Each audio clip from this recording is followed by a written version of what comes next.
Hello दोस्तों, राधे राधे। स्वागत है आपका हमारे चैनल में। आज हम आपको सुनाने जा रहे हैं एक महाभारत की कथा कि पांचों पांडवों का जन्म कैसे हुआ था। अगर आप हमारे चैनल पर नए हैं तो चैनल को सब्सक्राइब जरूर करें और लाइक और कमेंट करके जय श्री कृष्णा अवश्य लिखें।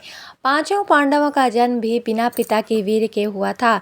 एक बार राजा पांडु अपनी दोनों पत्नियों कुंती तथा माद्री के साथ आखेट के लिए वन में गए। वहां उन्हें एक मृग का मैथुन रथ जोड़ा दृष्टिगत हुआ। पांडु ने तत्काल अपने बाण से उस मृग को घायल कर दिया। मरते हुए मृग ने पांडु को श्राप दिया, राजन, तुम्हारे समान क्रूर पुरुष इस संसार में कोई भी नहीं होगा। तूने मुझे मैथुन के समय बाण मारा है, अतः जब कभी भी तू मैथुन रथ होगा तेरी मृत्यु हो जाएगी। इस शाप से पांडु अत्यंत दुखी हुए और अपनी रानियों से बोले, हे देवियों, अब मैं अपनी समस्त वासनाओं का त्याग कर इस वन में ही रहूंगा। तुम लोग हस्तिनापुर लौट जाओ। उनके वचनों को सुनकर दोनों रानियों ने दुखी होकर कहा, नाथ, हम आपके बिना एक क्षण भी जीवित नहीं रह सकती। आप हमें भी वन में अपने साथ रखने की कृपा कीजिए। पांडु ने उनके अनुरोध को स्वीकार करके उन्हें वन में अपने साथ रहने की अनुमति दे दी। इसी दौरान राजा पांडु ने अमावस्या के दिन ऋषि मुनियों को ब्रह्मा जी के दर्शनों के लिए जाते हुए देखा।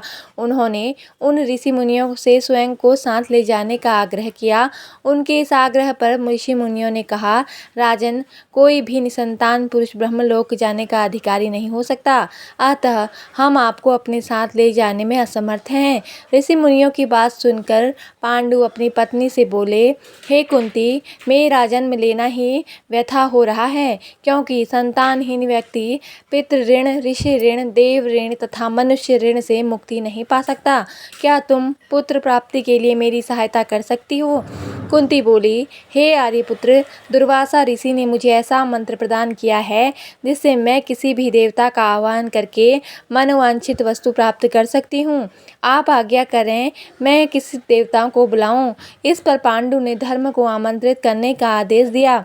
धर्म ने कुंती को पुत्र प्रदान किया, जिसका नाम युधिष्ठिर रखा गया। कालांतर में पांडु ने कुंती को पुनः 2 बार वायुदेव तथा इंद्रदेव को आमंत्रित करने की आज्ञा दी।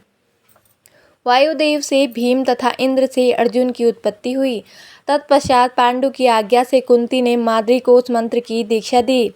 माद्री ने अश्विनी कुमारों को आमंत्रित किया और नकुल तथा सहदेव का जन्म हुआ। एक दिन राजा पांडु माद्री के साथ वन में सरिता के तट पर भ्रमण कर रहे थे।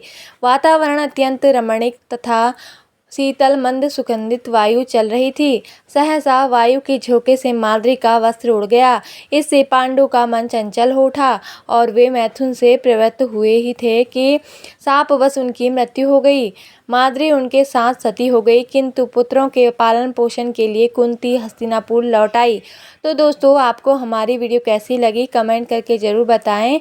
मिलते हैं जल्दी ही एक नई कहानी के साथ। धन्यवाद। जय माता दी।